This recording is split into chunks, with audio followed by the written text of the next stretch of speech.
লেবু, পর্বসাদ, সাবা এবং অরুণ দুজনেই তাকিয়ে আছে শামার দিকে।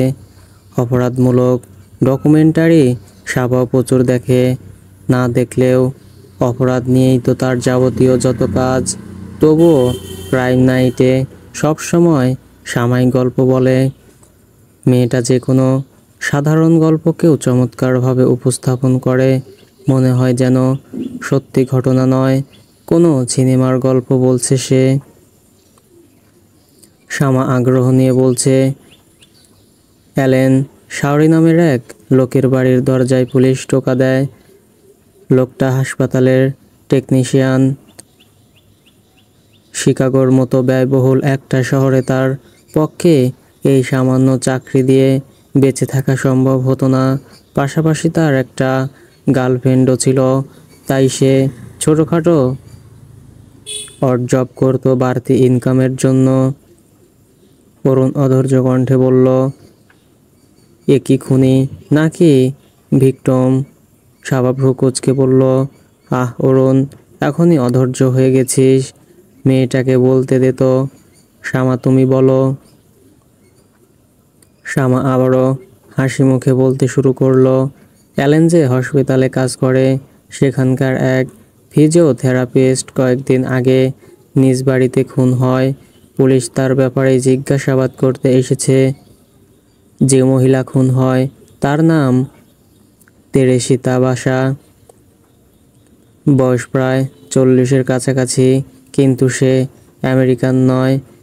ফিলিপাইন থেকে হয়তো বেটার অপরচুনিটির জন্য কিংবা জীবনে একটা চেঞ্জের জন্য সে আমেরিকায় এসেছে। একদিকে তেরেসিতা হসপিটালে কাজ করত, আরেকদিকে ছুটির দিনে বাচ্চাদের মিউজিক শেখাতো। দাঁড়াও, তোমাদের দেখাই ভদ্র মহিলাকে। শামা তার ল্যাপটপে গুগলে সার্চ দিয়ে বের করলো তেরেসিতার ছবি। অসাধারণ চেহারা তার, লম্বা চুল, টানা টানা চোখ, ঠোঁটে চওড়া হাসি। তবে এই সাধারণের ফাঁকেও লুকিয়ে আছে বিচিত্র একটা সৌন্দর্য, যেই সৌন্দর্য সহজে লোকের চোখে ধরা দেয় না। তবে যার চোখে ধরা দেয় সেই বুঝতে পারে এই মাহাত্ম্য। সাবা জিজ্ঞাসু গলায় বলল, আমেরিকায় কেউ তার পরিচিত ছিল না? শামা কিছুক্ষণ চিন্তা করে বলল, পরিচিত বলতে কলিগরা ছিল, কিন্তু সেভাবে কোনো আত্মীয় স্বজন ছিল না। বাবা মা পরিবারের অন্যেরা ফিলিপাইনেই থাকতো, বিয়ে করেননি। না, একাই থাকতো। সে কেমন যেন ইন্ট্রোভার্ট টাইপের ছিল। সাবা তীক্ষ্ণ কণ্ঠে বলল, আচ্ছা, এই মহিলা খুন হলো কি করে? সাবার প্রশ্নের ভঙ্গি শুনে মনে হচ্ছে যেন এলাকার কোনো অপরাধ ঘটেছে, আর সে রিপোর্ট তৈরি করার জন্য অনুসন্ধানে এসেছে, এলাকার মানুষকে জিজ্ঞাসাবাদ করছে। শামা উৎফুল্ল গলায় বলল, সেটাই তো কাহিনী ভাবি। 1977 সালের 21শে ফেব্রুয়ারি তেরেসিতার প্রতিবেশীরা ফায়ার সার্ভিসকে ফোন দিয়ে জানায় তার বাড়িতে আগুন ধরেছে। অরুণ বিস্মিত গলায় বলল, সে কি? তারপর ফায়ার সার্ভিসের লোকজন দ্রুত এসে বাড়ির আগুন নেভায়, কিন্তু ভেতরে ঢুকে কাউকে দেখে না। কিছু দূর এগিয়ে গিয়ে পায় একটা কার্পেটের ভেতরে আরও কিছু জামা কাপড় সহ সেটা মুড়িয়ে রাখা একজনের লাশ। সাবা সঙ্গে সঙ্গে আগ্রহ নিয়ে জিজ্ঞেস করল, তেরেসিতার লাশ? শামা উজ্জ্বল গলায় বলল, ঠিক ধরেছ ভাবি, তার গায়ে কোনো কাপড় চোপড় ছিল না, বুকের মধ্যে একটা ছুরি ঢোকানো। লাশের বিবরণ শুনে রীতিমতো শিউরে উঠল অরুণ, তবে অবাক হয়ে লক্ষ্য করল সাবা ঠিক আগের মতোই নির্বিকার। ঘটনার বিবরণেই আটকে আছে তার সমস্ত মনোযোগ। অপরাধ নিয়ে ঘাটাঘাটি করতে করতে মেয়েটার মন থেকে ভয়ভীতি সব থেকে উড়ে গেছে। সাবা শুকনো গলায় বলল, অ্যাসল্ট করা হয়েছিল? না। পুলিশ পরবর্তীতে পোস্টমর্টম করে কোনো অ্যাসল্ট চিহ্ন পায়নি। সাবা কি যেন ভেবে জিজ্ঞেস করল, আচ্ছা শামা, কোনো ব্রেক ইনের আলামত ছিল? মানে জোর করে দরজা ভেঙে ঘরে ঢোকার লক্ষণ ছিল? না। সাবা কিছুক্ষণ চিন্তা ভাবনা করে বলল, তার মানে যে খুন করেছে সে তেরেসিতাকে খুব ভালো করেই চেনে। দরজা ভেঙে ঘরে ঢোকার কোনো লক্ষণ নেই, কারণ তেরেসিতা নিজেই তাকে ঘরে ঢুকিয়েছে। কিন্তু বুঝতে পারেনি এই লোকটার হাতে সে খুন হতে যাচ্ছে, আর যে খুন করেছে সেও খুনটাতে চাপা দেওয়ার জন্যই ঘরে আগুন ধরিয়ে দেয়, ওনার কাপড় চোপড় খুলে ফেলে, যাতে পুলিশ এটাকে অ্যাক্সিডেন্টের কেস ভেবে কনফিউজড হয়ে যায়, তাই না? সাংবাদিকতা সবার মাঝে এমনই অভ্যাস ছড়িয়ে দিয়েছে যে কোনো অপরাধের বিবরণ শুনলে তার মস্তিষ্ক আপনা আপনি তদন্তে নেমে যায়, অপরাধের কারণ উদ্ঘাটনের ব্যস্ত হয়ে যায়। অরুণ থতমত গলায় বলল, এই শুরু হয়ে গেল সাংবাদিকতার জ্ঞান। শামা হেসে ফেলে বলল, অর্ধেক কাহিনী তো তুমিই বলে দিলে ভাবি, কিন্তু যা বলেছ তা 100% ঠিক। শাবা কৌতূহল নিয়ে বলল, তারপর কি হলো?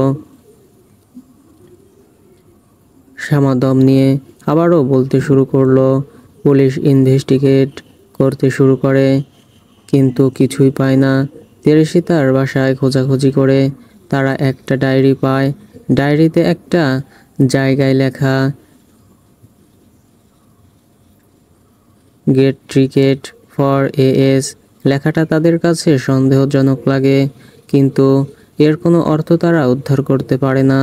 মহিলা যেহেতু কারোর সঙ্গে তেমন মিশত না, তাই সন্দেহ করারও মতো কেউ ছিল না। পুলিশ এটাকে সাধারণ ডাকাতির কেস ভেবে কেস ক্লোজ করে দেয়। কিন্তু মাস 6 পর তাদের কাছে আসে তেরেসিতার এক কলিগ রেনে আর তার হাজবেন্ড হোসে, এই কেসের জন্য একটা লিড নিয়ে। কি সেই লিড? ওই যে ডায়েরিতে লেখা ছিল এএস। এএস এর অর্থ অ্যালেন শাওরি। অরুণ তৎক্ষণাৎ বলল, এই লোকটার কথাই তো প্রথমে বলেছিলে। শামা বলল, হ্যাঁ অরুণদি, ওরা দুজন জানায় তেরেসিতার অ্যালেনের জন্য কি একটা টিকিট কেটে দেওয়ার কথা ছিল, এই জন্যই সে এটা ডায়েরিতে লিখেছিল। যাই হোক, আগেই বলেছিলাম অ্যালেন ছোটোখাটো অ্যাড জব করতো, এটা হসপিটালের সবাই জানতো। তাই তেরেসিতা একদিন তাকে ডেকে বলে, আমার বাড়ির টিভিটা নষ্ট হয়ে গেছে, তুমি কি সারিয়ে দিতে পারবে? শামার কিছু বলতে যাচ্ছিল, শাবা তাকে মাঝপথে থামিয়ে দিয়ে বলল, এক সেকেন্ড, এই গল্প তেরেসিতার ওই কলিগ আর তার হাজবেন্ড পুলিশকে বলেছে। হ্যাঁ, কিন্তু তারা জানলো কি করে? সেটা পরে বলছি ভাবি, আগে গল্পটা শোনো। আচ্ছা। তো অ্যালেন বলল সে চেষ্টা করে দেখবে। ওই দিন দুপুরে তেরেসিতার বাড়িতে যায় অ্যালেন, কিন্তু তার টিভিটা ঠিক করে ব্যর্থ হয়। অ্যালেন চলে যাচ্ছিল, হঠাৎ তার চোখ যায় তেরেসিতার গায়ের গয়নার দিকে। অ্যালেন এমনিতেই অভাবী ছিল, আর তেরেসিতার গয়নাগুলোও ছিল বেশ দামি। অ্যালেন দ্রুত তেরেসিতার গলা চেপে ধরে, তেরেসিতা ছাড়া পাওয়ার জন্য ছটফট করতে থাকে। তখনই অ্যালেন আর কিছু না ভেবে রান্নাঘরের ঝুড়ি বসিয়ে দেয় তার বুকে। তেরেসিতা সঙ্গে সঙ্গে মারা যায়। অ্যালেন আসলেই খুনটা করতে চায়নি, কিন্তু তার ভয় হচ্ছিল তেরেসিতা সকলকে গিয়ে বলে দেবে সে তার গয়না চুরি করতে চেয়েছিল। তাই অ্যালেন এবার আগে তেরেসিতার গয়নাগুলো খুলে নেয়, তারপর ছুরিটা বের করতে চেয়েছিল, কিন্তু ভয়ে তার হাত কাঁপছিল, তাই ছুরিটা সেভাবেই রেখে দিয়ে অ্যালেন তেরেসিতার জামাকাপড় খুলে ফেলে। অরুণ ঘৃণাভরা কণ্ঠে বলে, ছুরি বের করতে হাত কাঁপছিল, কিন্তু একটা মৃত মানুষের জামাকাপড় খুলতে হাত কাঁপলো না, জানোয়ার কোথাকার। শামা তার ঘৃণা সমর্থন করে বলল, ভাবি ঠিকই বলেছিল, পুলিশকে কনফিউজড করাই ছিল তার মূল উদ্দেশ্য। তেরেসিতার লাশের ওপর অন্য কাপড় ছড়িয়ে দিয়েছিল, যাতে কার্পেট সহ ওগুলো গলে গিয়ে ছুরিটা আপনা আপনি বের হয়ে আসে, কিন্তু সেটা হয়নি। অ্যালেন তো সরাসরি অস্বীকার করে এই অভিযোগ। সে তো এমন একটা ভাব করে তেরেসিতাকে সে চেনেই না। তার বাসায় যাওয়া তো দূরের কথা, পরে ওই হোশিয়ার রেনে আবারও বলে অ্যালেনের তেরেসিতার গয়নাগুলো তার গার্লফ্রেন্ডকে গিফট করেছে। সাবা চমকে উঠে বলল, খুন করে চুরি করা গয়না গার্লফ্রেন্ডকে গিফট করেছে?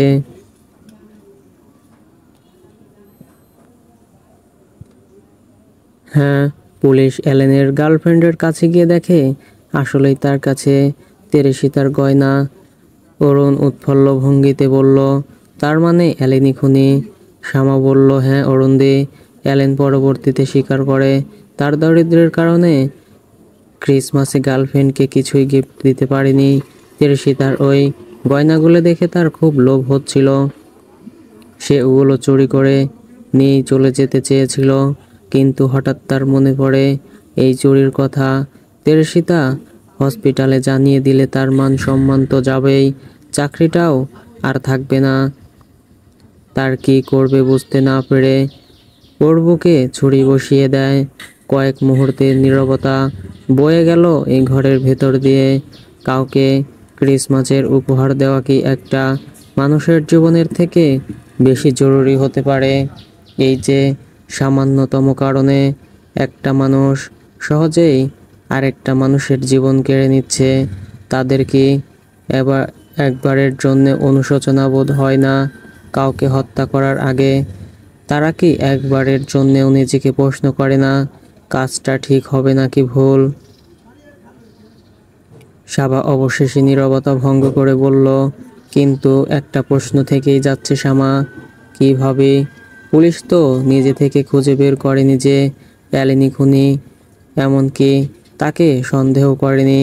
তুমি বললে ওই রেনে আর হোসে এসেই তার তথ্য দিল, কিন্তু তারা এত কিছু জানলো কি করে? শ্যামা কয়েক মুহূর্ত চুপ করে থেকে রহস্যের ভঙ্গিতে বলল, তেরেসিতা বলেছে। সাবা হকচকিয়ে গিয়ে বলল, কি? অরুণ বিস্ময় অনুভূত হয়ে বলল, যে মারা গেছে সেই তেরেসিতা।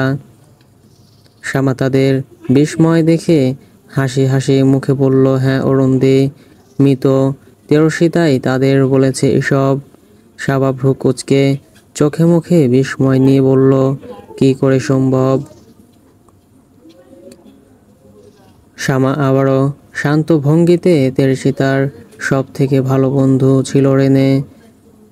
তার বেশিরভাগ সময়ই একে অপরের সঙ্গে গল্প করত, একে অপরের মনের কথা শুনত। তেরেসিতার মৃত্যুতে রেনে তাই প্রচণ্ড ভেঙে পড়ে, দিনভর শুধু তার কথাই ভাবতে থাকে।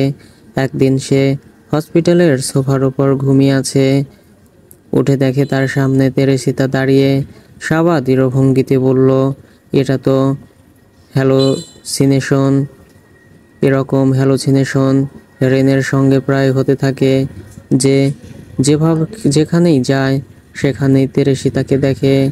অরুণ গম্ভীর স্বরে বলে, স্বাভাবিক, কাছের মানুষের মৃত্যুর পর অনেকের ক্ষেত্রেই এমনটা হয়, কিন্তু রেনের সঙ্গে যা হচ্ছিল তা অস্বাভাবিক অরুণদি। একদিন তার হাজবেন্ড হেসে নিচ থেকে শুনতে তার বউয়ের চিৎকার আওয়াজ শুনতে পায়।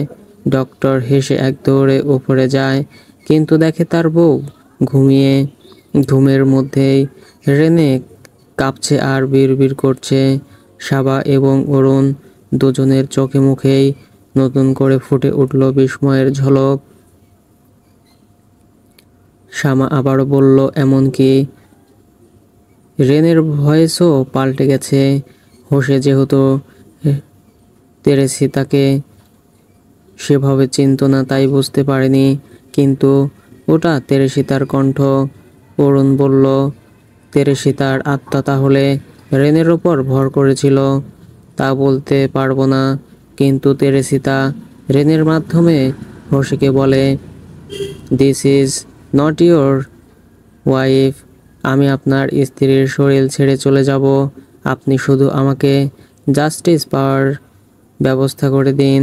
তারপর তেরেসিতা পুরো ঘটনার বর্ণনা দেয় হোসের কাছে, বলে সবকিছু পুলিশকে গিয়ে জানাতে। সাবা কিছুক্ষণ চুপ করে থেকে অবিশ্বাসের সুরে বলল, ধুর, আমার বিশ্বাস হয় না। হয়তো রেনে সেলুসিনেট করতে করতে এমন পর্যায়ে পৌঁছে গিয়েছিল যে তার মনে হয় তেরেসিতা তার উপর ভর করেছে। হ্যালোজিনেশনের কারণেই সে তেরেসিতার কণ্ঠে কথা বলতে শুরু করে। বুঝলাম, কিন্তু ভাবি, তেরেসিতা যে হোসেকে তার খুনের সমস্ত ডিটেলস দিয়েছে, কোন সময়ে অ্যালেন তার ঘরে ঢুকেছিল, কোন সময়ে সে বেরিয়েছে, সবটা মিলেও গেছে। এমনকি ওই ডায়েরিতে লেখার কথাটাও তো তেরেসিতা বলে। এগুলো তো রেনে বা হোসে কারোরই জানার কথা না। এমনকি তাদের তো এটাও জানার কথা না যে একদিন তেরেসিতার বাসায় টিভি ঠিক করতে অ্যালেন গিয়েছিল। সাবা কয়েক মুহূর্তে ভেবে বলল, আমার মনে হয় রেনে সবই জানতো। হয়তো দেখে ফেলেছিল বান্ধবীকে খুন হতে, নিজে সরাসরি পুলিশকে কিছু বলতে পারেনি কটাক্ষের ভয়ে। তাহলে তো মানুষ বলবে, তুমি বান্ধবীকে বাঁচাতে পারলে না। তেরেসিতাকে জাস্টিস পাইয়ে দিয়েই সে এক নাটকীয়তা সাজায়। শামা ঠোঁট উল্টে বলল, হতে পারে। অরুণ হঠাৎ কি যেন মনে করে বলল, ভালো কথা। অ্যালেনের কি শাস্তি হয়েছিল? ওকে যাবজ্জীবন কারাদণ্ড দেওয়া হয়েছিল, কিন্তু কিভাবে যেন 4 বছর জেল খেটেই বেরিয়ে আসে। 12:30 অবধি গবেষণা চলল কেসটা নিয়ে। সাবাও আগ্রহ নিয়ে গবেষণার অংশ নিচ্ছিল।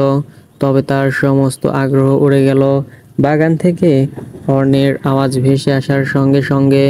সাবকাত তার মানে বাড়ি ফিরল অবশেষে। ছেলেটা যে কি মারাত্মক পরিশ্রম করতে পারে সাবা ভেবে পায় না। এত অর্থবিত্ত আর সাফল্যের মালিক যে, তাকে এই প্রবল পরিশ্রম করতে হবে কেন? সাবকাতের প্রত্যেকটা ব্যবসায়ী এই মুহূর্তে সফলতার অবস্থানে আছে। সে চাইলেই তো দায়িত্ব অধীনস্থদের মধ্যে বন্টন করে নিজে আয়ুষী জীবনযাপন করতে পারে। তবে সাফল্যের তৃষ্ণা তার মধ্যে বড্ড বেশি। এত সফলতার মুখ দেখার পর আজও অক্লান্ত পরিশ্রম করে যাচ্ছে নতুন রূপে সাফল্যের মুখোমুখি হওয়ার জন্যে। সাফল্যের এই তৃষ্ণাটা প্রত্যেকের জীবনেই থাকা উচিত। সাংবাদিক হিসেবে বহুদূর এগিয়ে যাওয়ার স্বপ্ন সাবা শুরু থেকেই দেখে আসছে। তবে সাবকাতের সাফল্যের তৃষ্ণা দেখে এই স্বপ্নের তেজ যেন আরেকটু বেড়ে গেল। আনমনেই হেসে উঠল সাবা। দুদিন আগে যে মানুষটাকে সহ্য হতো না, আজ তার দ্বারাই অনুপ্রাণিত হচ্ছে। তবে কি সত্যিই যে সে একটু একটু করে কাঠিন্যের চাদরে আবৃত ছেলেটাকে ভালোবাসতে শুরু করেছে? গল্প করতে করতেই শামার অরুণ ঘুমিয়ে পড়ল। জেগে রইল সাবা। সে জানে গভীর রাত পর্যন্ত সাবকাত জেগে থাকে। মাঝে মধ্যে আগেভাগে ঘুমিয়ে পড়লেও আজ সে আশঙ্কা নেই। একটু আগে পায়চারি করতে করতে তার ঘরের সামনে থেকে হেঁটে এসেছে সাবা। ভেতরে বাতি জ্বলছে। অরুণের শিখিয়ে দেওয়া বুদ্ধিটা আজ থেকেই কাজে লাগাতে হবে। ঘুমের ভান করে ওই ঘরে থেকে যাওয়াটা একটু বেশি বাড়াবাড়ি হয়ে যাবে। তাছাড়া সাবকাতের বেডে ঘুমানোর ভান করে পড়ে থাকতে তার লজ্জাও লাগবে। আজ বরং কেবল গল্প করে চলে আসা যাক, তবে একদিন সত্যি সত্যিই সাহস করে ওই ঘরে থেকে যাওয়া যাবে। একদিন এভাবেই দুজনের মধ্যকার দেয়ালটা ভেঙে গড়িয়ে দেবে সাবা। শামার ঘর থেকে ছোট্ট ছোট্ট পা ফেলে বেরিয়ে যাওয়ার আগে নিজের অজান্তেই একবার আয়নার সামনে দাঁড়ালো সাবা। সাজগোজ করেছে সে ভালোবাসে বটে, তবে বাড়িতে সচরাচর এক বিন্দু প্রসাধনী থাকে না তার মুখে। এই মুহূর্তে কেমন যেমন নেই। তার চুলগুলো এলোমেলোভাবে বাঁধা, তবুও ঠিক করে আশ্রয় নিল না সাবা। থাকুক না এলোমেলো, সাবকাত তাকে ভালোবেসে থাকলে তার সাজসজ্জার অপরূপ রূপটাকে যেমন আপন করে নেবে, তেমনি আপন করে নেবে তার এই এলোমেলো রূপটাকে। নিঃশব্দে পা ফেলে সাবকাতের ঘরের দিকে এগিয়ে যাচ্ছে সাবা। মানুষটাকে কাছ থেকে একবার দেখেছে, এত ঝগড়া করেছে, অথচ আজ তার মুখোমুখি হওয়ার চিত্র কল্পনায় ভেসে উঠতেই বুক টিপ টিপ করতে শুরু করে দিয়েছে। অথচ সাবা কি জানতো, তার এই ধীরগতিতে বাড়ন্ত হৃদস্পন্দন এক লাফে বেড়ে যাবে কিছুক্ষণের মধ্যে। দরজায় কয়েকবার টোকা দিতেই দরজা খুলে গেল ভেতর থেকে। সাবকাতকে দেখার সঙ্গে সঙ্গে মুগ্ধতার শীতল হাওয়া বয়ে গেল শাওয়ার গা বেয়ে। বাদামি টি শার্ট আর ধূসর ট্রাউজারে তাকে মারাত্মক হ্যান্ডসাম লাগছে। কিছুক্ষণ আগে গোসল করেছে বলে তার ভিজে চুলগুলো সুপ্ত এক স্নিগ্ধতার আভাস দিচ্ছে। পুরুষ মানুষকে এতটা স্নিগ্ধ লাগলে তো মুশকিল। সাবা মনে মনে সাহস সঞ্চয় করে বলল, ঘুমিয়ে পড়েছিলেন? না। সাবকাতের কণ্ঠে ক্ষীণ এক গাম্ভীর্যের আভাস পেল সাবা। তবুও গাম্ভীর্যটা এড়িয়ে গিয়ে ঘরের ভেতরে পা রেখে বলল, আমি ভাবলাম একা একা বড় হচ্ছেন, তাই গল্প করতে এলাম। প্রচণ্ড শব্দে ঘরের দরজাটা বন্ধ করলো সাবকাত। সাবা আঁতকে উঠে ঘাড় ঘুরিয়ে তাকালো। ঘরের বাইরের দিকটা অন্ধকারে ছেয়ে থাকার এতক্ষণ খেয়াল করেনি, তবে এখন উজ্জ্বল আলোয় সাবা পরিষ্কার দেখতে পাচ্ছে সাবকাতের রক্তিম বর্ণ ধারণ করা চোখ দুটি। সাবকাত শীতল কণ্ঠে বলল, কেন? আমার সঙ্গে গল্প করতে হবে কেন? পুরনো প্রেমিকের সাথে গল্প করে মন ভরেনি। তার কণ্ঠের শীতলতা যেন সবার শিরদাঁড়া প্রকম্পিত করে দিয়ে গেল। সাবকাত তার মানে জেনে গেছে ফাহিমের আকম্বিক আগমনের কথা। তা না হয় জানতেই পারে, সাবা এতদিনে খুব ভালো করে বুঝে গেছে তার উপর সার্বক্ষণিক নজর আছে ছেলেটার। তবে ফাহিম যে সাবার প্রাঙ্গণ প্রেমিক, এ কথা সে জানলো কী করে? লম্বা শ্বাস নিয়ে নিজেকে ধাতস্থ করল সাবা। এই ছেলের পক্ষে কোনো কিছুই অসম্ভব নয়। এত ক্ষমতা তার। সেই ক্ষমতা কাজে লাগিয়ে যে মেয়েটাকে সে বিয়ে করেছে তার অতীত নিয়ে ঘাটাঘাটি তো করতেই পারে। ভুল বোঝাবুঝি এড়ানোর জন্যে সাবা মুখ খুলতে যাবে তার আগেই সাবকাত দাঁতে দাঁত চেপে বলল, তুমি কি মনে করো আমার পেছনে কি কি করে বেড়াও? আমি কিছুই টের পাই না? তোমার প্রত্যেকটা পদক্ষেপের ওপর নজর থাকে আমার। সাবা শান্ত কিন্তু কম্পিত স্বরে বলল, দেখুন ওই ছেলেটা। সাবাকে মাঝপথে থামিয়ে দিয়ে সাবকাত বলল, বয়ফ্রেন্ড ছিল না তোমার? বলো, নাকি অস্বীকার করবে? সাবা আরেক দফা নিজেকে শান্ত করে বলল, ছিল। সেটা অনেক আগে, ইউনিভার্সিটির শুরুর দিকে। ব্যাপারটা তখনই শেষ হয়ে যায়। আজ অনেক বছর পর ওর সাথে দেখা হয়েছে, তাই আমি জাস্ট ভদ্রতার খাতিরে কথা বলেছি, এর বেশি কিছু না। সাবকাত অগ্নিকণ্ঠে বলল, তাই না? সাবা, আমি বোকা না? এখন বুঝতে পারছি কেন কয়েকদিন ধরে আমার সাথে ভালো ব্যবহার করছো। কারণ আমার আড়ালে তুমি আরেকজনের সাথে প্রেম করে বেড়াচ্ছ। অবিশ্বাসের দৃষ্টিতে সাবা তাকিয়ে রইল সাবকাতের দিকে। এত বাজে একটা দোষ কী করে তুলে দিতে পারলো সে সাবার কাঁধের ওপরে? সাবা তো ভেবেছিল তাদের মধ্যকার সব ভুল বোঝাবুঝির অবসান ঘটিয়ে নতুন করে সম্পর্কটার সূচনা ঘটাবে। সে বুঝতে শুরু করেছিল সাবকাতকে, অথচ সে কিনা ভাবল অন্য কিছুকে আড়াল করার জন্য সাবার এই বদলে যাওয়া। সাবা নিজেকে আর ধরে রাখতে না পেরে বলল, বাজে কথা বলবেন না তো। আমি মোটেও অতটা চিপ মেন্টালিটির মানুষ না। তাছাড়া প্রেম করে বেড়ানোর সময় কথায় আমার। সাবকাত সাবার দিকে এগিয়ে তীক্ষ্ণ কণ্ঠে বলল, এসব কথা বলে দোষটা ঢাকবে ভেবেছ? অভিনয় তুমি ভালোই করো সাবা। সাবা দৃঢ় ভঙ্গিতে বলল, আমি অভিনয় করছি না। সাবকাত এমন একটা ভাব করলো যেন সাবার এই কথাটা তার কানেই যায়নি। কণ্ঠে পূর্বের সেই তীক্ষ্ণতা বজায় রেখে সে বলল, কিন্তু এসব অভিনয় আমার সঙ্গে চলবে না।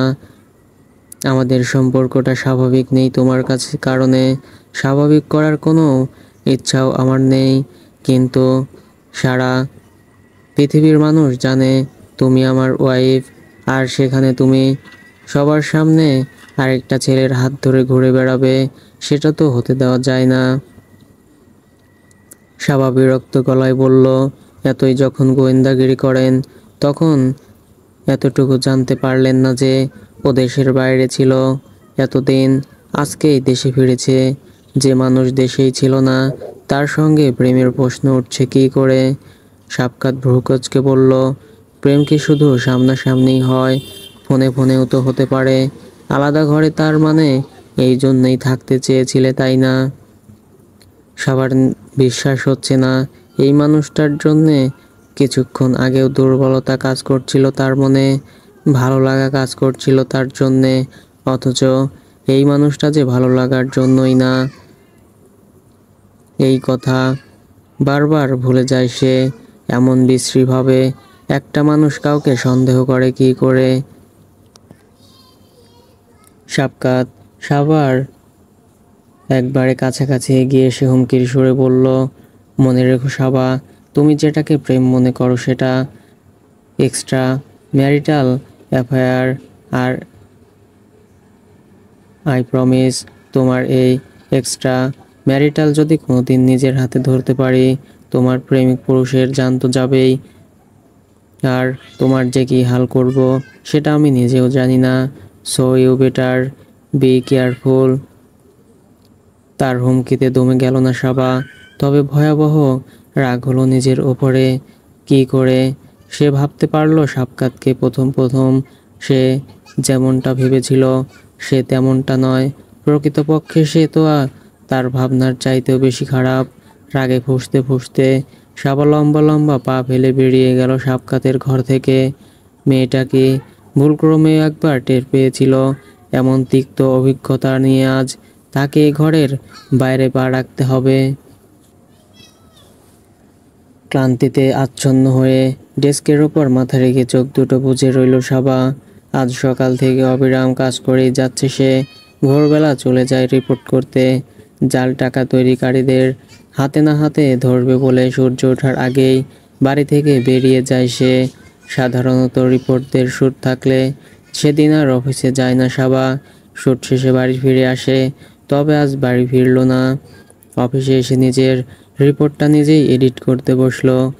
এডিটিংয়ের দারুণ দক্ষতা থাকলেও কাজের ব্যস্ততায় এই দায়িত্ব সে নিতে পারে না। আজ বহুদিন বাদে ইচ্ছে করেই দায়িত্বটা নিল। এডিটিং সেরে নিজের কেবিনে বসে পরের রিপোর্টটা লিখতে ব্যস্ত হয়ে গেল। কাজ অজুহাত মাত্র, বিক্ষিপ্ত মনটাকে ব্যস্ত রাখার অজুহাত।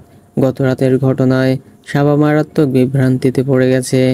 মনটা এতদিনে একটু একটু করে দুর্বল হয়ে উঠতে শুরু করেছিল সাবকাতের প্রতি। সাবা সায়দি দিয়ে যাচ্ছিলেন সে দুর্বলতাকে। তবে গতকাল রাতের পর থেকে সবটা কেমন যেন এলোমেলো হয়ে গেল। সাবকাতের দৃষ্টিকোণ থেকে ঘটনাটা বোঝার চেষ্টা করছে সাবা। ছেলেটা বারবারই তার সুরক্ষা নিয়ে উদ্বিগ্ন। সে না ঠিক আছে, কিন্তু কাল যা ঘটল তা নেহায়েত তার উদ্বেগের বহিঃপ্রকাশ নয়, ইনসিকিউরিটির বহিঃপ্রকাশ। সাবকাত কি মনে মনে সন্দিহান সাবার বিশ্বস্ততা নিয়ে। সাবকাতের সঙ্গে সম্পর্কটা আজও স্বাভাবিক হয়ে উঠতে পারল না বলে কি হবে? এই বিয়ে নামক শব্দটার প্রতি সাবার অগাধ শ্রদ্ধা আছে, অন্য কারো ছেলের প্রতি বিন্দুমাত্র আগ্রহ নেই সাবার। আগ্রহ যার কাছে গিয়ে ঠেকেছিল সেই কেমন অদ্ভুত আচরণ করে মনটাকে বিষিয়ে দিল। সাবা বুঝতে পারছে না গত রাতের ওই ঘটনার পর থেকে সাবকাতের প্রতি তার মনোভাবে কোনো পরিবর্তন এসেছে কিনা। সে কি আগের মতোই সাবকাতের কথা মনে পড়লেই আনমনে হেসে উঠছে, না উল্টো ওই ছেলেটার কথা মনে পড়তেই বিরক্তির প্রবল স্রোতে গা ভাসাচ্ছে। সাবা এবার বুঝতে পারছে কেন বিয়ের শুরু থেকেই সে আপন করে নিতে পারেনি সাবকাতকে। তার এই অস্বাভাবিক অদ্ভুত স্বভাবের জন্যে। এই যে ছেলেটা সর্বক্ষণ সাবাকে নজরদারিতে রাখে, এটা কি অস্বাভাবিক না? এ তো রীতিমতো স্বাধীনতায় হস্তক্ষেপ। সাবকাতকে ঘিরে সাবারে চিন্তা ভাবনার ছেদ পড়ল। কেবিনের দরজায় ঢোকা পড়ায় সাবা মাথা তুলে উঠে বসতে বসতে বলল, কামিন। অফিসের এক ফ্লোর বয় প্রবেশ করলো কেবিনে। বিনয়ী গলায় বলল, ম্যাডাম, একজন আপনার সাথে দেখা করতে আসছে। সাবা কিঞ্চিত কৌতূহল নিয়ে বলল, কে? ফাহিম নাম বলল। বিরক্তির প্রবল হাওয়া আবারও এসে স্পর্শ করলো সাবাকে। এই জন্যেই কাউকে বিনয় দেখাতে হয় না, ভদ্রতার সুযোগ নেওয়ার জন্য মুখিয়ে থাকা প্রত্যেকটা মানুষ। কাল যদি ফাহিমকে সৌজন্যতা না দেখিয়ে দুর্ব্যবহার করত, তাহলে আজ অফিসে পর্যন্ত আসার দুঃসাহস সে পেত না। সাবা একবার ভাবলো ফাহিমকে চলে যেতে বলবে কিনা, পর মুহূর্তেই নিজেকে প্রশ্ন করলো, সে ফাহিমকে এড়িয়ে যেতে চাইছে কেন? সাক্ষাতের ভয়ে? না না, ফাহিমকে সে এড়িয়ে চলতে চাইছে অতীত, তার কাছ থেকে পাওয়া তিক্ত অভিজ্ঞতার কারণে। এড়িয়ে চলতে চাইলেও এড়ানোর কোনো উপায় পাওয়া গেল না। এটা অফিস না হলে নির্ঘাত তার সঙ্গে দেখা করতো না সাবা। তবে অফিসে কেউ একজন তার সঙ্গে দেখা করতে এসেও দেখা না পেয়ে চলে গেছে, এই নিয়ে কথা উঠবে। সাবার কলিগরা এমনিতে তার সাফল্য উৎসান্বিত হয়ে তাকে খুব একটা ভালো চোখে দেখে না, সুযোগ পেলেই টেনে নিচে নামানোর চেষ্টা করে।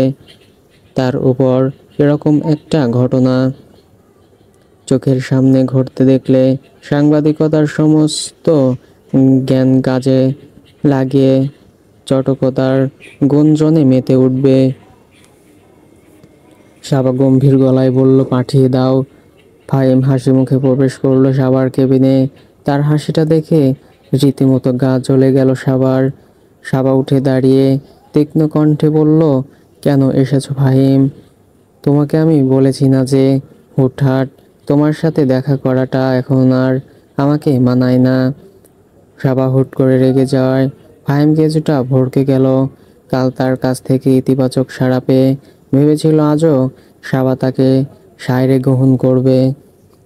ফাহিমের বিস্মিত মুখটা সংবিত ফিরিয়ে দিল সাবার। কি করছে সব সে? সাক্ষাতের হুমকি ধমকিতে প্রভাবিত হয়ে অন্যের সঙ্গে দুর্ব্যবহার করছে। যতই ফাহিম তার প্রাঙ্গণ হোক না কেন, কারো সঙ্গে দুর্ব্যবহার করা সাবাকে মানায় না। তার আদর্শে দুর্ব্যবহারের স্থান নেই। সাবা নিজেকে ধাতস্থ করে বলল, সরি। আমি ফাহিম কোমল স্বরে বলল, ইটস ওকে সাবা, তো আমি বুঝতে পারছি তোমার ভেতর দিয়ে কি যাচ্ছে। সাবা ভ্রু কুঁচকে বলল, কি বুঝতে পারছো?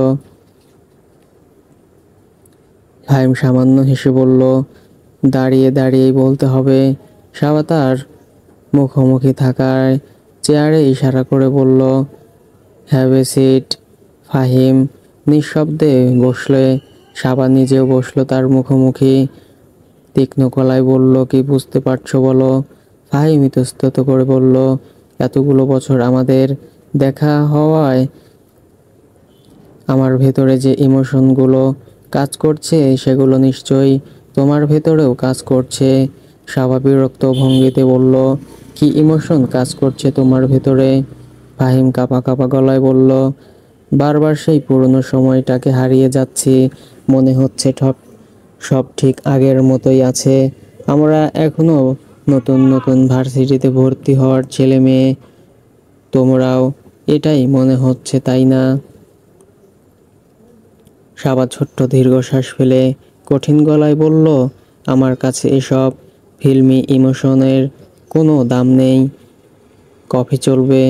সাবা কঠিন বাক্য মনক্ষুণ্ণ হলেও মুহূর্তেই নিজেকে সামলে নিয়ে ফাহিম বলল, অবশ্যই। বছর 5 আগে ফাহিমের সঙ্গে আবার সে সম্পর্কটা ছিল, তাকে সে ঠিক প্রেমের সম্পর্ক বলে মানে না আজও। তার মনে এটা তার অপরিণত বয়সের ভুল। ভার্সিটিতে এসেও সবার মধ্যে যথেষ্ট ইম্যাচিউরিটি ছিল। পরিবারের আদরে আদরে যাদের শৈশব কৈশোর কাটে, পরিপক্কতা তাদের স্পর্শ করে ধীরগতিতে। আজকের এই পরিপক্কতা তো সাবা অর্জন করেছে বহু পরে, জীবনের কঠিন বাস্তবতার মুখোমুখি হয়েছে। ইউনিভার্সিটিতে প্রথম প্রথম সাবা লক্ষ্য করে ক্যাম্পাসের যেখানেই চোখ যায় সেখানেই জুটে। ক্যাম্পাসের মধ্যে তেমন সাহস না পেলেও ক্যাম্পাসের বাইরে পা রাখলেই দেখা মিলতো তাদের প্রেমের দৃশ্যের। হাত ধরাধরি করে হাঁটা, একে অপরকে ফুচকা খাইয়ে দেওয়া, এসব দৃশ্য সবার মধ্যে বিচিত্র এক শূন্যতার সৃষ্টি করে। তার মনেও ইচ্ছা জাগে কারো হাত ধরে হাঁটার, কারো হাতে ফুচকা খাওয়ার। এমনই একটা সময় তার জীবনে আসে ফাহিম। ক্যাম্পাসেই তাদের পরিচয় হয়, দুজনের এক কমন ফ্রেন্ড আদ্রিকার মাধ্যমে।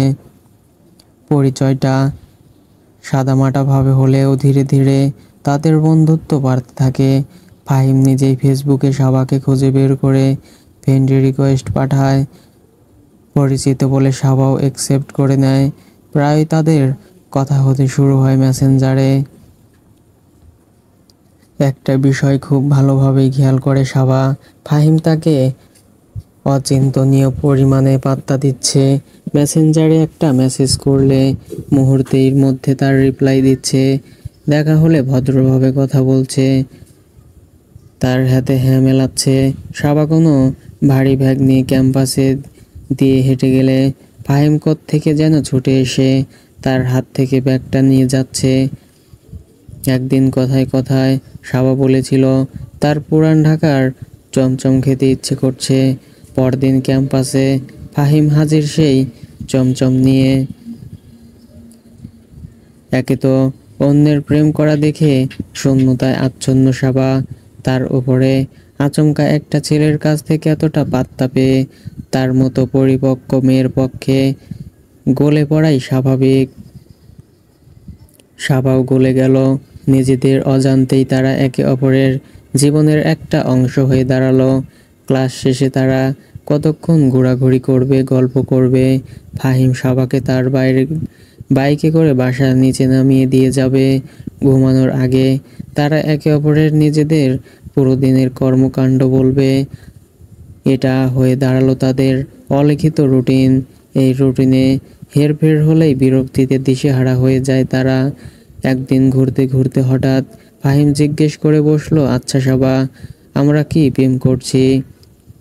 এই প্রশ্নটা শুনে সাবার হৃদয় স্পন্দন বেড়ে গেল এক লাফে। চিন্তায় পড়ে গেল সে নিজেও। একই সঙ্গে উপলব্ধি করলো ফাহিমের সঙ্গে তার এই সম্পর্কটা আর বন্ধুত্বের গণ্ডির মাঝে আবদ্ধ নেই। অলিখিতভাবেই প্রেম করতে শুরু করলো তারা। তবে এই প্রেমে বন্ধুত্বটাই সব থেকে বেশি জায়গা দখল করে নিয়েছিল। সাবাকে ফাহিম বোঝে, ফাহিমকে বোঝে সাবা। একজনের কোনো সমস্যায় পড়লে নিশ্চিত থাকে অপরজনের এই সমাধান করে দেবে। একে অপরের দুঃখ কষ্টগুলো তারা আপন করে নেয়, ব্যর্থতায় অনুপ্রেরণা যোগায়। আদর্শ বন্ধুত্বের এগুলোই তো লক্ষণ। তবে সাবার কখনো মনে হয়নি এই ছেলেটাকে না পেলে সে মরেই যাবে। মেয়েরা নাকি প্রেমে পড়লে যার প্রেমে পড়েছে তার সঙ্গে বিয়ের স্বপ্নও দেখে ফেলে, অথচ প্রেমের পুরোটা সময়ে সেই স্বপ্ন সাবা একবারও দেখেনি। তবে ফাহিমের প্রতি তার এক আকর্ষণ ছিল ঠিকই। তাকে নিজের বয়ফ্রেন্ড হিসেবে ক্যাম্পাসের বন্ধুদের সঙ্গে পরিচয় করিয়ে দিতে একটা সুপ্ত গর্ববোধ হতো। সেমিস্টার ব্রেকে সাবা ঘরবন্দি। যদিও বান্ধবীদের সঙ্গে ঘুরতে যাওয়ার অজুহাতে সে ঘর থেকে বেরিয়ে যেত, তবে রোজ রোজ বের হওয়া তার পক্ষে সম্ভব নয়। দেখা করাও আচমকা কমে গেল দুজনের। চোখের আড়াল মানেই মনের আড়াল, এ সত্য প্রমাণিত হলো ফাহিমের ক্ষেত্রে। সাবার প্রতি তার নির্ভরতা কমে এলো, সাবাকে পাত্তা দেওয়াও কমে এলো। সাবার মেসেজ এখন সে দেরিতে সিন করে, কখনো সিন করেই রেখে দেয়, রিপ্লাই দেয় না। ফোনে ছোট ছোট উত্তর দেয়। অন্যরা প্রেমিকের মতো এ নিয়ে ফাহিমের সঙ্গে ঝগড়াঝাটি করে লঙ্কাকাণ্ড বাঁধিয়ে দেয়নি সাবা, উল্টো তাকে সময় দিয়েছে। ভেবেছে ক্লাস শুরু হলেই আবার সবটা আগের মতো হয়ে যাবে। কিছু তো আগের মতো হলোই না, কিন্তু সবটা পাল্টে গেল। সাবা লক্ষ্য করলো দেখা করতে এলেও ফাহিম ভদ্র উদ্ভ্রান্তের মতো আচরণ করে। তার কথাগুলো আর মন দিয়ে শোনে না। হঠাৎ হঠাৎ চমকে ওঠে, চোখ দুটো সর্বক্ষণ রক্তিম বর্ণ ধারণ করে থাকে। ভালো সাংবাদিকের লক্ষণ তখন থেকেই ফুটে উঠতে শুরু করেছিল সবার মাঝে। তীক্ষ্ণ দৃষ্টিতে পর্যবেক্ষণ করে সে ফাহিমকে। অদ্রিকার কাছ থেকেই ফাহিমের বাড়ির ঠিকানা জোগাড় করে সাবা। কয়েকজন বন্ধুর সঙ্গে ইউনিভার্সিটির কাছাকাছি একটা ভাড়া বাড়িতে থাকতো। একা যাওয়ার সাহস করে উঠতে পারেনি বলে সঙ্গে অরুণ সহ আরও কয়েকজন বান্ধবীকে নিয়ে যায় সাবা। বাড়ির দরজা খুলে যেতেই সদ্য প্রমাণিত হয় সাবার ধারণা, বাড়ির ভেতরে বসেছে মাদকের আড্ডা। মেঝেতে জুড়ে ছড়িয়ে ছিটিয়ে পড়ে আছে কতগুলো খালি সিরিঞ্জ। একটা প্লাস্টিকের টেবিলের ওপরে কয়েকটা কাচের বোতলের মাদকদ্রব্য। সাবা একটু এগিয়ে যেতেই দেখে ভয়ানক এক দৃশ্যর। ক্যাম্পাসের সব থেকে ভদ্র ছেলেটা ঠোঁটের কাছে সরু একটা কাগজের মতো ধরে সেবন করছে মাদক। সাবা বুঝতে পারছিল ফাহিম খারাপ সঙ্গের পাল্লায় পড়ে একটা ভুল করেছে।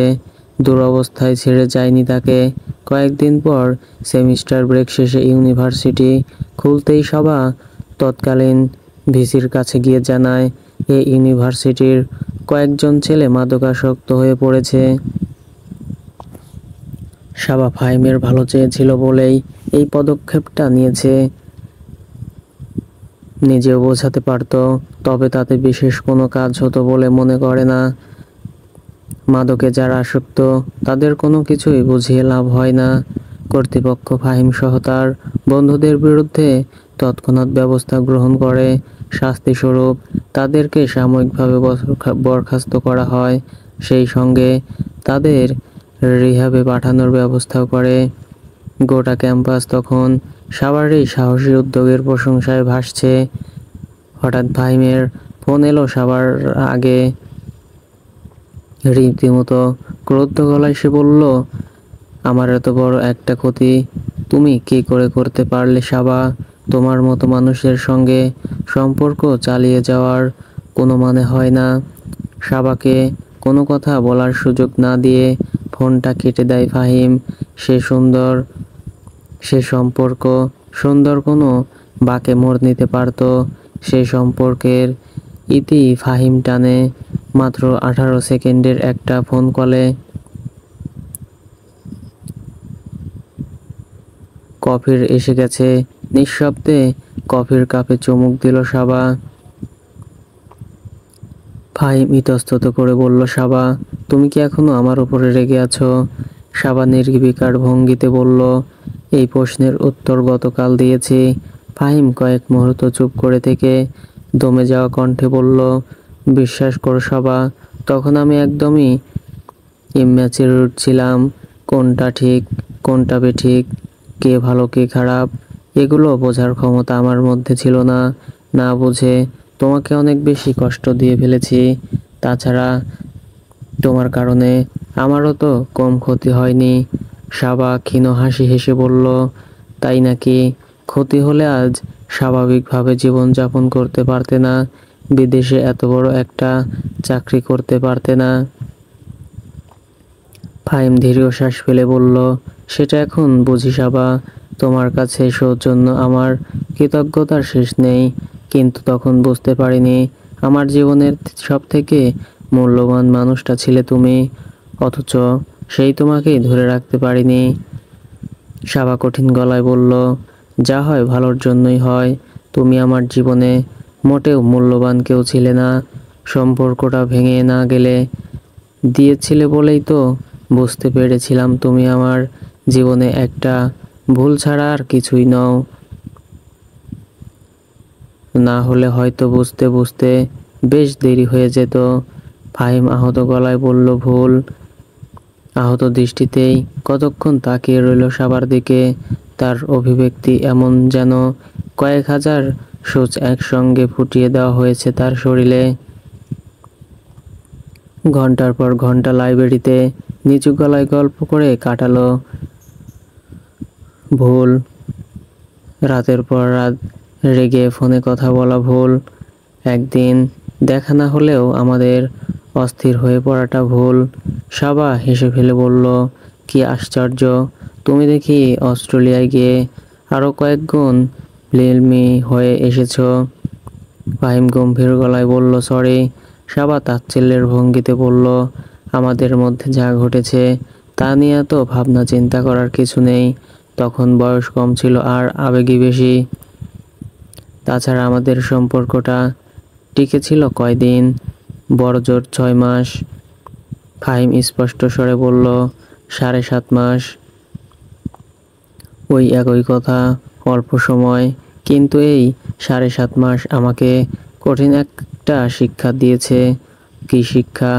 আমি তোমাকে প্রচুর অ্যাটেনশন দিতাম জানো, কেয়ার করতাম, দুশ্চিন্তা হতো তোমার জন্য, কিন্তু তোমার সঙ্গে এই 7.5 মাস নষ্ট করে আমি শিক্ষা পেয়েছি, যারা এই অ্যাটেনশন, কেয়ার, দুশ্চিন্তার যোগ্য নয় তাদেরকে এসব দিতে হয় না। সিগারেটের ধোঁয়ায় ছেয়ে গেছে গোটা বসার ঘর। সেই ধোঁয়া বাড়ির থমথমে পরিবেশটাকে আরেকটু বেশি থমথমে করে তুলছে। বাড়ি মোটামুটি নীরব হয়ে গেছে। আতিয়া আলম ঘুমাতে চলে গেছেন। শামা নিজের ঘরে পড়তে বসেছে। কয়েকজন স্টাফ সে যার মতো কাজে ব্যস্ত, তবুও বাড়ির মধ্যে একটা স্পষ্ট গাম্ভীর্য যেন সকলেই টের পাচ্ছে। গাম্ভীর্যের কারণটা সাবকাত। অন্যান্য দিন বাইরে থেকে ফিরে সে শাওয়ার নিয়ে আবারও স্টাডি রুমে কিংবা ছাদের সুইমিং পুলে পা ডুবিয়ে কাজে বসে যায়। আজ সেসবের কিছুই করছে না। বাড়ি ফিরে ঠায় বসে আছে বসার ঘরের সোফায়, একের পর এক সিগারেট টানছে অনবরত। তার চোখে মুখে ভয়ঙ্কর কাঠিন্য, চোখ দুটো রক্তিম বর্ণ ধারণ করে আছে।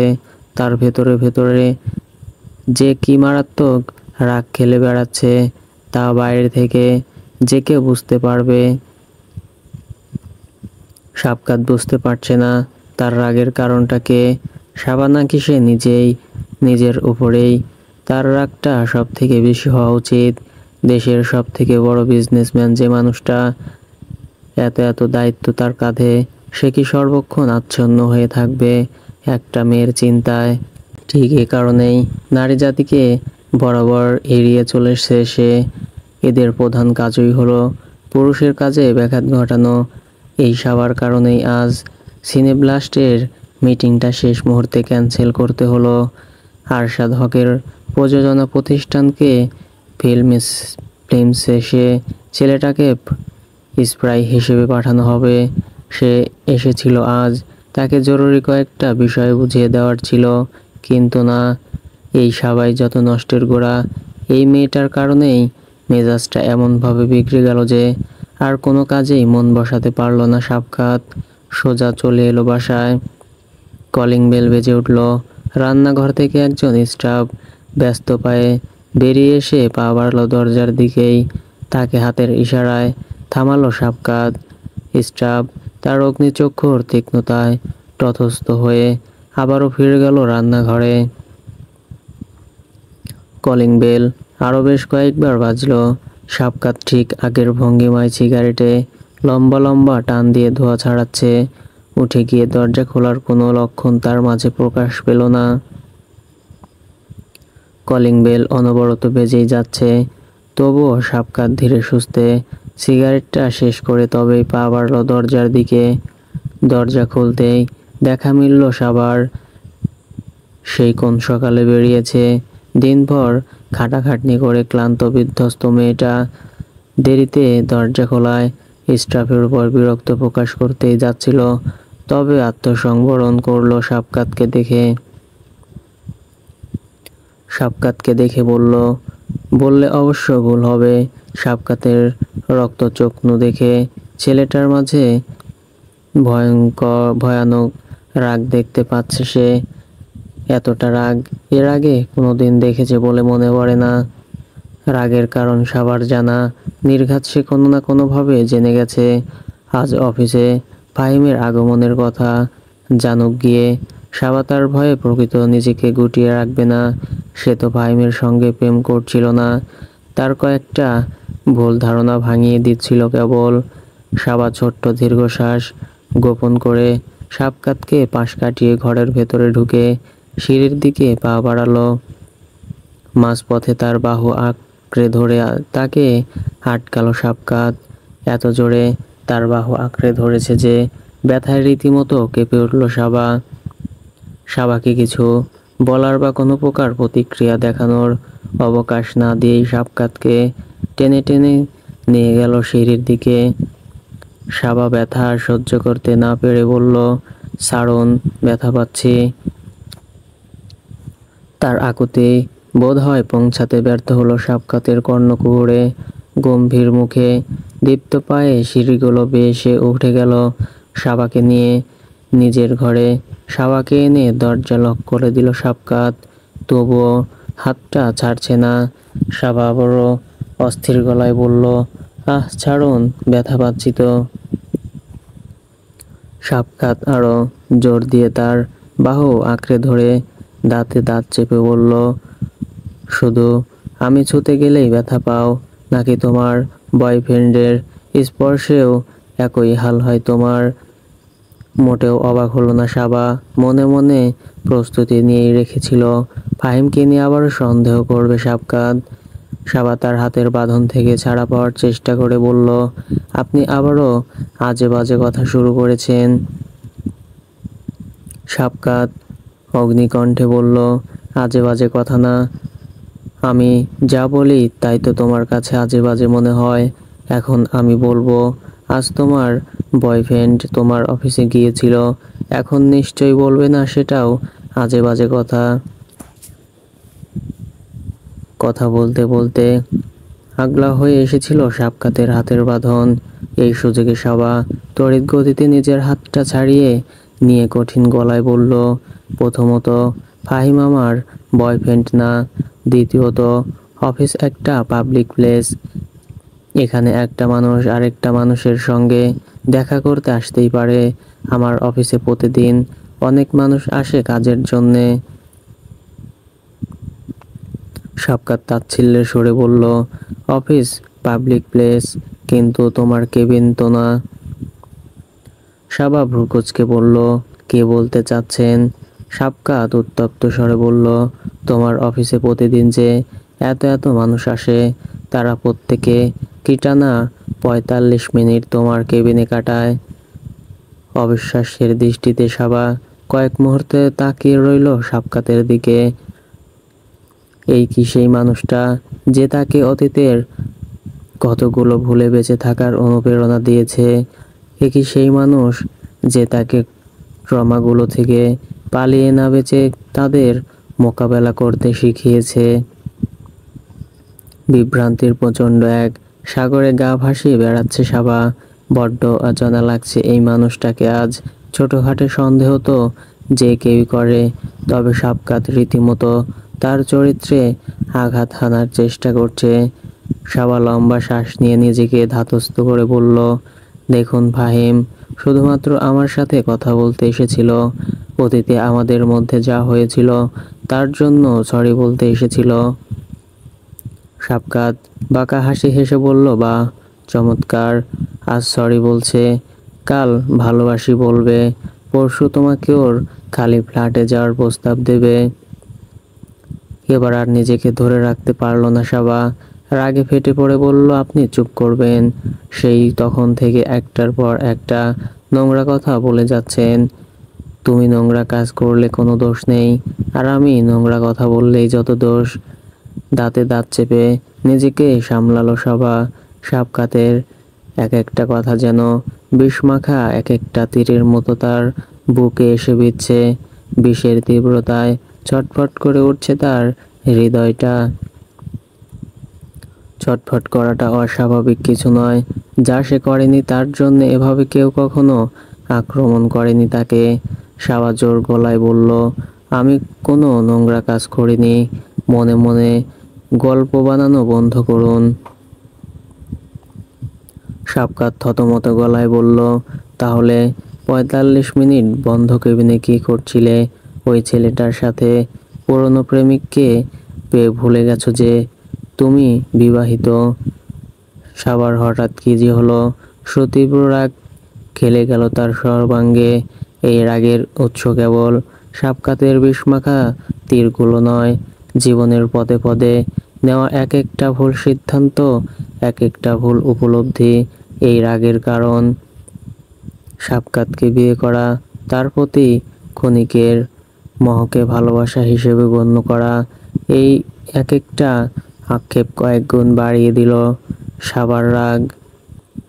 সাবার আগে ফেটে পড়ে বলল, আমি বলতে চেয়েছিলাম এই বিয়ে, নাকি আমি টিকিয়ে রাখতে চেয়েছিলাম বিয়েটা?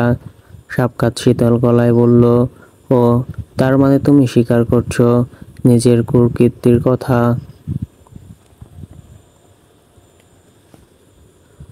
সাবা উচ্চস্বরে অস্থির ভঙ্গিতে বলল, মোটেই না। আমি শুধু বলছি, আপনি কোন অধিকারে আমার সঙ্গে চেঁচামেচি করছেন? আমি তো চাইনি আপনাকে বিয়ে করতে, আপনার বউ হয়ে এ বাড়িতে থাকতে। আপনি জোর করে রেখে দিয়েছেন আমাকে। আমি তো সেই প্রথম দিন থেকেই বলে আসছি ডিভোর্সের কথা, তবুও আপনি আমাকে ডিভোর্স দেননি। সেটা আপনার ব্যর্থতা। এখন আমার যা ইচ্ছা আমি তাই করব। আমি যদি অন্য কারোর সাথে প্রেম করে বেড়াই তাতে আপনার কি? সাবা হয়তো আরো কিছু বলতে চাচ্ছিল, বলার সুযোগ আর পেল কই। তার আগে প্রচণ্ড গতিতে একটা চড় এসে পড়ল তার গালে। চড়ের জোর এতটাই ছিল যে টাল হারিয়ে কয়েক পা পিছিয়ে গেল। বিস্ময় ভরা দৃষ্টিতে সাবা তাকালো সাবকাতের দিকে। চড় মেরে কোনো অনুশোচনার নেই তার মাঝে, উল্টো ভয়ানক রাগে ফুঁসছে সে। সাবার বিশ্বাসই হচ্ছে না তার সঙ্গে এমনটা হলো। যে মেয়েটা কোনোদিন বাবা মা ভাইয়ার কাছে মার খায়নি, সে কিনা চড় খেলো স্বামীর হাতে। সাবকাত তার খুব কাছে এগিয়ে এসে দুই হাতে তার দুই বাহু আঁকড়ে ধরে বলল, খুব সাহস বেড়েছে তাই না? আর একবার যদি আমার কানে আসে তুমি ওই ছেলেটার সাথে দেখা করেছো, হাত পা ভেঙে সারা জীবনের জন্যে এ বাড়িতে বন্দি করে রাখবো। সাবার পেছনেই একটা সোফা ছিল, তাকে রীতিমতো ধাক্কা দিয়ে সোফার উপরে ফেলে ভয়ানক প্রলয়ের গতিতে ঘর থেকে বেরিয়ে গেল সাবকাত। একটা চড়ই কিবা এসে যায়, হয়তো কিছুই না, কিন্তু কেন মারবে সাবকাত?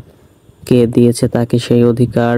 একটা কাগজে সাইন করে সাবার গায়ে হাত তোলার লাইসেন্স পেয়ে গেছে সে। আইন তো তাকে বলেছে সাবাকে বিপদ আপদ থেকে রক্ষা করতে, তার সব ধরনের দায়িত্ব নিতে, গায়ে হাত তুলতে তো বলেনি। বেশ, রাগ নিয়ন্ত্রণ করতে না পেরে হয়তো চড়টা মেরে ফেলেছে। সে নিয়ে সাবা খুব একটা ভাবছেও না। চড়ের থেকেও যে নিজের জিনিসটা সাবাকে বেশি আঘাত করেছে তা হলো তার কথাগুলো। আজ সরি বলছে, কাল ভালোবাসি বলবে, পরশু তোমাকে ওর খালি ফ্ল্যাটে যাওয়ার প্রস্তাব দেবে। রীতিমতো সবার চরিত্রে আঘাত এনেছে সে। এসব আর মেনে নেওয়া যায় না। 7 মাস ধরে ছেলেটা মানসিকভাবে অত্যাচার করে আসছে তার, আজ তো গায়েও হাত তুলল। সাবা কেন এসব অত্যাচার সহ্য করবে? সে তো গোবেচারী অসহায় কোনো মেয়ে নয়, সুশিক্ষিত আত্মনির্ভরশীল একটা মেয়ে সাবা। ভালো চাকরি করছে, সমাজে একটা সম্মান আছে। সে কেন সাবকাতের হাতের পুতুল হয়ে থাকতে যাবে? ধীরে ধীরে উঠে বসলো সাবা। বাইরের পোশাকেই এতক্ষণ বিছানায় পড়েছিল অন্ধকার ঘরে। অন্যমনস্ক ভঙ্গিতে বিছানা ছেড়ে উঠে দাঁড়ালো, গোসল সেরে ডিনার করলো। পুরোটা সময় তার মস্তিষ্ক গভীর চিন্তা ভাবনায় আচ্ছন্ন। এতদিন সে বুঝতে পারেনি, তবে আজ সে বেশ বুঝতে পারছে। সবাই মিলে তাকে বন্দি করে রেখেছে অদৃশ্য এক বেড়াজালে। চাইলেও এই বন্দিদশা থেকে মুক্তি পাচ্ছে না সাবা। বাবা মায়ের কাছে সে বহুবার গেছে ডিভোর্সের আর্জি নিয়ে, উল্টোপাল্টা কী সব বুঝিয়ে তারা আবারও এ বাড়িতে পাঠিয়ে দিয়েছে তাকে। এদিকে সাবকাতকেও ডিভোর্সের কথা বললেই তো আক্রমণাত্মক হয়ে ওঠে সে। তাহলে কি করবে সাবা?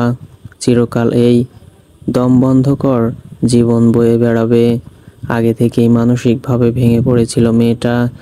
এই বিয়ের পর থেকে জোড়া লাগা তো দূরে থাক, উল্টো আরো সূক্ষ্মভাবে ভেঙে গেছে সে। নিজেকেই এই বন্দি দশা থেকে মুক্তি করার পথ নিজেকেই বের করতে হবে।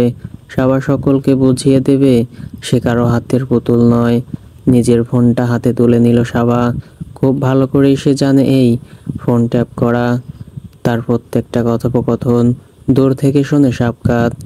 তাকে শোনানোর জন্যই সাবা ডায়াল করলো তার মায়ের নম্বরে।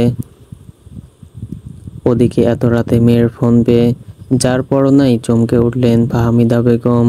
তড়িঘড়ি করে ফোনটা রিসিভ করে বললেন, কি ব্যাপার সাবা, তুই ঠিক আছিস? সাবা গম্ভীর গলায় বলল, ঠিক থাকবো না কেন মা, শোনো আমি আসছি। ফাহমিদা বেগম অবাক গলায় বললেন, কোথায়? সাবা বিরক্ত গলায় বলল, কোথায় আবার, বাড়িতে। ফাহমিদা বেগমের বিস্ময় নির্ঘাত চক্রবৃদ্ধি হারে বেড়ে গেছে। বিয়ের পর সাবা বাড়িতে পা রাখেনি। বাড়ির সব কটা ঘরে সে দেখে তার ভাইয়াকে, ভাইয়ার ঘরের সামনে দিয়ে যাওয়ার সময় দেখে তার ঝুলন্ত প্রাণহীন দেহটা। যন্ত্রণাগুলো এড়াতে সাবা সে বাড়িতেই কারণেই বাড়ি থেকে দূরে সরিয়ে রেখেছে নিজেকে। ফাহমিদা বেগম আর আমির সাহেব বহুবার তাকে বাড়ির ভেতরে নিয়ে যাওয়ার চেষ্টা করেও ব্যর্থ হয়েছেন। সেই সাবাই কিনা আজ নিজ থেকে যেতে চাইছে ওই বাড়িতে। ফাহমিদা বেগম বিস্ময়ে খাবি খেয়ে বললেন, তুই বাড়িতে আসবি সত্যি? সাবা গম্ভীর গলায় বলল, কেন যেতে পারি না? অবশ্যই পারিস, কিন্তু তুই তো বাড়িতে আসিস না এখন আর। দীর্ঘশ্বাস ফেলল সাবা। আহনাফের স্মৃতিগুলো এড়াতেই ওই বাড়িতে যায় না সাবা। তবে তাকে এই বন্দিদশা থেকে মুক্তি পেতে হলে ওই বাড়িতেই যেতে হবে। ভাইয়া আজ পৃথিবীতে থাকলে নির্ঘাত তাকে এভাবে সকলের হাতে বন্দী হয়ে থাকতে দিত না। সাবা ভ্রু কুঁচকে কাঠিন্যের স্বরে বলল, কোনোদিন যাই না, আজ যাব, আজ রাতে ওখানেই থাকবো। ফাহমিদা বেগম উদ্বিগ্ন গলায় বললেন, কোনো সমস্যা হয়নি তো সাবা? কিছুই হয়নি, এমনি যেতে ইচ্ছা করলো তাই যাচ্ছি। তড়িঘড়ি করে বাইরে যাওয়ার প্রস্তুতি নিল সাবা। সাবকাতকে তবুও বিশ্বাস নেই সাবার হুট করে এই রাতে বাড়ি বেরিয়ে যাওয়া নিয়ে আবার উল্টোপাল্টা সন্দেহ করে বসবে। সেটা এড়ানোর জন্যই সাবা টোকা দিল শামার ঘরের দরজায়। শামা জেগেই ছিল। দরজা খুলে হাসি মুখে বলল, আরে ভাবি এসো। সাবা যথাসম্ভব স্বাভাবিক গলায় বলল, এখন আর যাব না শামা, আমি একটু বাড়িতে যাচ্ছি, তোমাকে বলতে এলাম। শামা অবাক গলায় বলল, এত রাতে? সাবা এক মুহূর্ত ভেবে বলল, হ্যাঁ আসলে মা ফোন করে বলল কি একটা ইমার্জেন্সি আছে, তাই তড়িঘড়ি করে যাচ্ছি। আঙ্কেল আন্টির শরীর ঠিক আছে তো? সাবা আশ্বস্ত গলায় করার ভঙ্গিতে বলল, হ্যাঁ। মনে হলো অন্য কোনো সমস্যা, যাই গিয়ে দেখি। এমনিতেই তো অনেক দিন যাই না, আজ রাতে ওখানেই থাকবো। মা তো ঘুমিয়ে পড়েছে, তাই বলে যেতে পারলাম না, মা উঠলে বলে দিও। শামা মিষ্টি গলায় বলল, ঠিক আছে ভাবি। সাবা খানিকক্ষণ ইতস্তত করে বলল, আর তোমার ভাইয়া বাড়ি ফিরলে তাকেও বলে দিও। শামার কাছ থেকে বিদায় নিয়ে গাড়িতে উঠে বসলো সাবা। সামনের সিটে সাবকাতের নিয়োগ করা ড্রাইভার আর বডিগার্ড জহুরুল। গাড়ি চলছে ঢাকার নীরব রাস্তার। এদিকে সাবা মগ্ন গভীর চিন্তায়। কালকের মধ্যেই তার মুক্তির সব বন্দোবস্ত সেরে ফেলতে হবে। এক হাতে শক্ত করে ছুরিটা চেপে ধরে রেখেছে সাবকাত। এই হাত দিয়ে কিছুক্ষণ আগে সাবার গালে চড় মেরেছিল সে। স্বচ্ছ কাচের টেবিলে ভেসে যাচ্ছে তার রক্ত, তাতে অবশ্য বিন্দুমাত্র ভ্রুক্ষেপ নেই তার। ছেলেটার কি ব্যথা অনুভব হয় না? হয়তো না হলে আরেক হাত দিয়ে কি এভাবে অনায়াসে ড্রিঙ্ক করতে পারতো সাবকাত? সাবাকে ঠিক ওই জায়গায় ফেলে বাড়ি থেকে বেরিয়ে যায় সে। বা গাড়ি নিয়ে সোজা চলে আসে প্যারাডাইসে। নিজের প্রেসিডেন্সিয়াল শুটে, ড্রিঙ্কসের নেশায় ডুবে ভেতরকার অস্থিরতা দূর করতে ব্যস্ত সে। শাফকাত আলম এমনই একটা মানুষ যার জীবনে কোনো আফসোস নেই, কোনো আক্ষেপ নেই। সে যা করে যথেষ্ট ভেবেচিন্তেই করে। তার ধারণা ভুল সে কোনো কালেই করতে পারে না। আজ সে ধারণার শূন্যে মিলিয়ে গেছে। ভুলে সে করেছে বটেই, ভুলের জন্যে অনুতাপের কমতি নেই তার মাঝে। এই যে সাবাকে তার নিয়ন্ত্রণ করার প্রবণতা, সে যা চাইবে সাবা তাই করবে এমনটা প্রত্যাশা করায় কোনো ভুল আছে বলে সে মনে করে না। সাবার ভালোটা চায় বলেই হয়তো তার ওপর নজরদারি করতে গিয়ে নিজেকে বাধা পর্যন্ত দেয় না। তবে আজ সে যা করেছে তা নেহায়েত বাড়াবাড়ি। শাফকাত চায় না সাবা তার প্রাঙ্গণের সাথে দেখা করুক, কথা বলুক, বন্ধুত্বে জড়াক। ফাহিম তার প্রাঙ্গণ বলে শাফকাত যে তাকে ছেলেটার কাছ থেকে দূরে থাকতে চাইছে, ব্যাপারটা এমন নয়। বিয়ের পর শাফকাত যখন সাবার ব্যাপারে খোঁজখবর নিয়েছিল, তখনই জানতে পেরেছে এক হেরোইনখোরের সাথে তার পুরনো সম্পর্কের কথা। সাবাই যে ছেলেটাকে ধরিয়ে দিয়েছিল কর্তৃপক্ষের কাছে, তাও জানতে পারে। সেজন্যই সাবাকে ছেলেটার থেকে দূরে রাখতে এত বাড়াবাড়ি তার। যে ছেলে অল্প বয়সে মাদকে সেবনের দুঃসাহস করতে পারে, পরিণত বয়সে বিদেশে পাড়ি জমিয়ে তার সাহস নির্ঘাত আকাশ ছুঁয়েছে।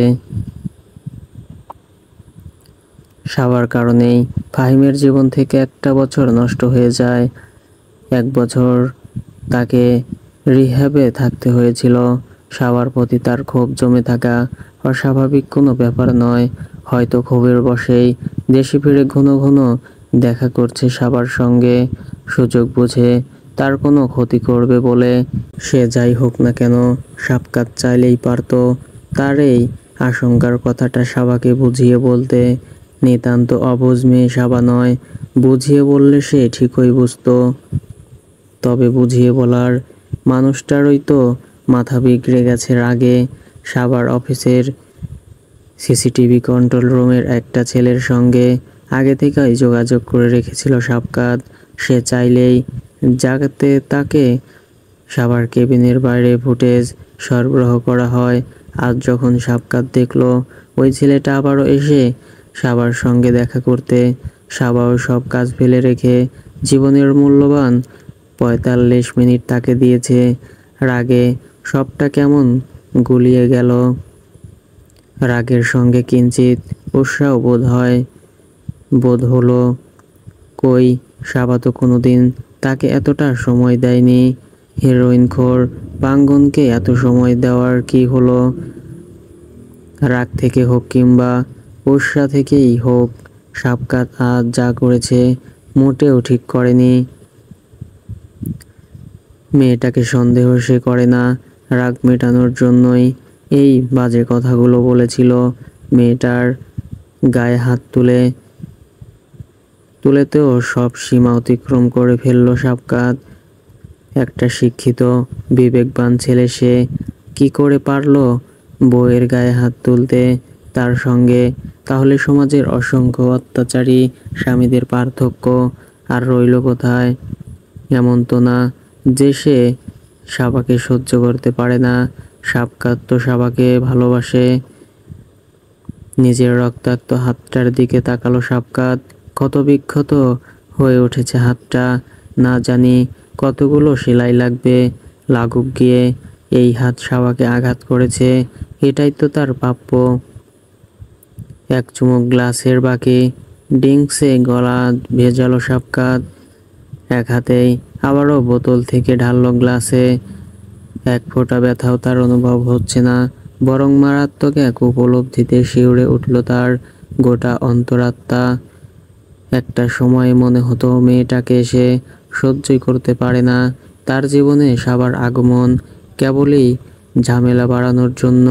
তবে আজকাল তাকে ছাড়া সবটাই যেন অসহ্য লাগে। কিছুদিন আগে মানসিক আঘাতগুলোর যন্ত্রণায় সাবা যখন ছটফট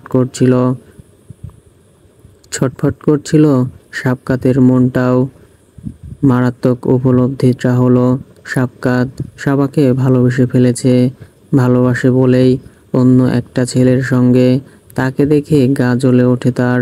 ভালোবাসে বলেই তাকে মানসিক আঘাত করে কয়েক গুণ আঘাত পাচ্ছে সে নিজে। ভালোবাসে বলেই তাকে শারীরিক আঘাত করছে নিজেকে। সো ফ্রেন্ডস, গল্পটি কেমন লেগেছে অবশ্যই কমেন্ট করে জানিয়ে দিন এবং নিত্য নতুন গল্প দেখতে চাইলে চ্যানেলটি সাবস্ক্রাইব করে পাশেই থাকবেন। Thanks for watching.